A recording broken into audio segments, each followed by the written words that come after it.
இன்றைக்கி முருங்கைக்காய் சாம்பார் வைக்க போகிறேன். அதுக்கு 4 முருங்கைக்காய் எடுத்துருக்கிறேன். அதுக்கு பருப்புலாம் போட்டு வச்சுக்கலாம். அதுக்கு பார்த்தீங்கன்னா ஒரு டம்ளர் பருப்பு போட்டுக்கலாம், துவரம் பருப்பு.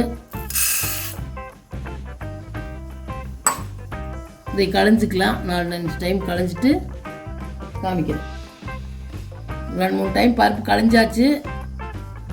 இந்த அளவுக்கு தண்ணி ஊற்றிக்கலாம். பருப்பு முழுகிற அளவுக்கு தண்ணி ஊற்றி வச்சுக்குவோம்.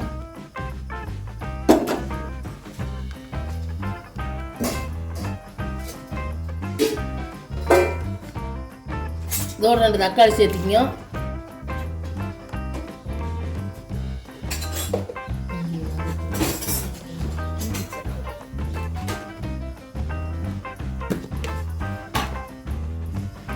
இதோட மஞ்சத்தூள் கொஞ்சம் சேர்த்துக்கலாம்.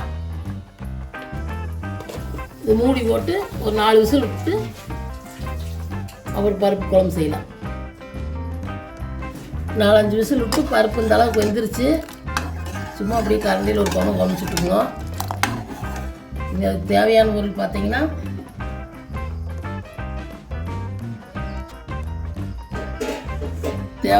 முருங்கைக்காய் கட் பண்ணியாச்சு.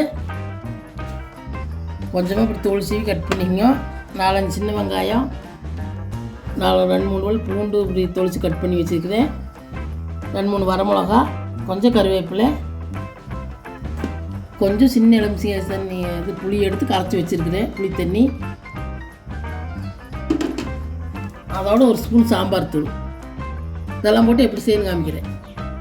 இப்போ அடுப்பு பற்ற வச்சு ஒரு ஓசி வச்சுக்கோங்க. அந்த ஓசி ஊற்றிக்கிங்க பருப்பை.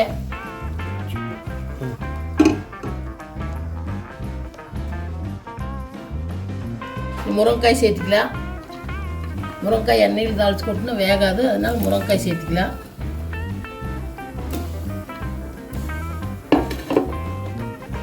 கொஞ்சம் தண்ணி சேர்த்துக்கலாம்.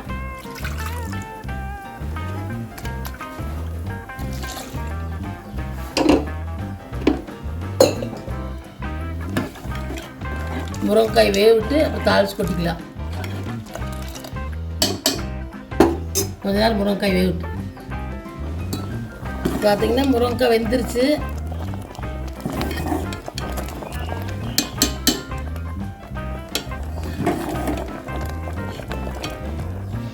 முருங்கைக்காய் வெந்துருச்சு பாருங்க.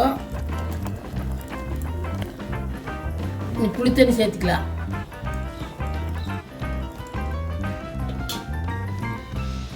இதோட கொஞ்சம் பெருங்காயத்தூள் சேர்த்துக்கலாம்.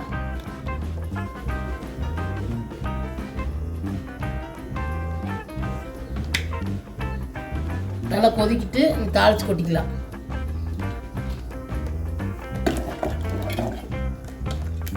அப்படியே கொதிச்சுட்டு இந்த பக்கம் ஒரு வடைச்சட்டி வச்சுக்கோங்க. இந்த அடுப்பில் தாளிச்சு கொட்டிக்கலாம். எண்ணெய் காயிட்டு எண்ணெய் காஞ்சிருத்து கடுகு போட்டுக்கலாம்.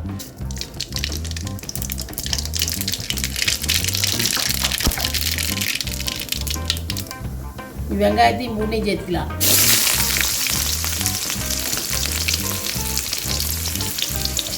மிளகாயும் கருவேப்பிலையும் போட்டுக்கலாம். நல்லா வதங்கிட்டு இந்த அளவுக்கு வெங்காயம் வதங்கிடுச்சு. வெங்காயம் மிளகாய் எடுத்து பருப்பில் போட்டுக்கலாம். நீங்கள் இந்த இடத்துல சாம்பார் தூள் வேணுன்னா ஒரு ஸ்பூன் போட்டுக்கோங்க. நாங்கள் சேர்த்த மாட்டோம், நீங்கள் வேணுன்னா சேர்த்துக்கங்க. அடுப்பு ஆஃப் பண்ணிவிட்டு பருப்பில் கொட்டிக்கலாம்.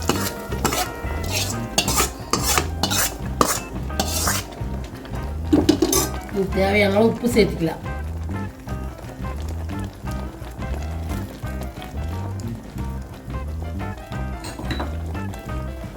கொஞ்சம் தண்ணி ஊற்றி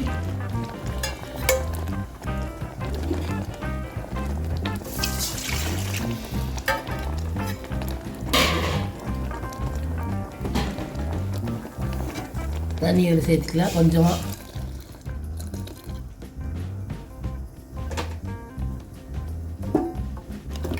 நல்லா ஒரு கொதிக்கிட்டு ஒரு முருங்கைக்காய் சாம்பார் ரெடி.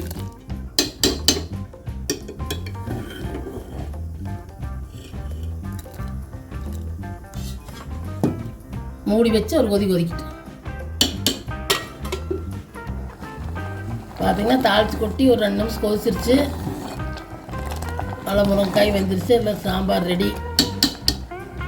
முருங்கைக்காய் சாம்பார் நீங்களும் இந்த மாதிரி செஞ்சு பாருங்க. போட்டு இந்த அளவுகளோட செஞ்சு பார்த்துட்டு பிடிச்சிருந்தா லைக் பண்ணுங்கள், ஷேர் பண்ணுங்கள், சப்ஸ்கிரைப் பண்ணுங்கள்.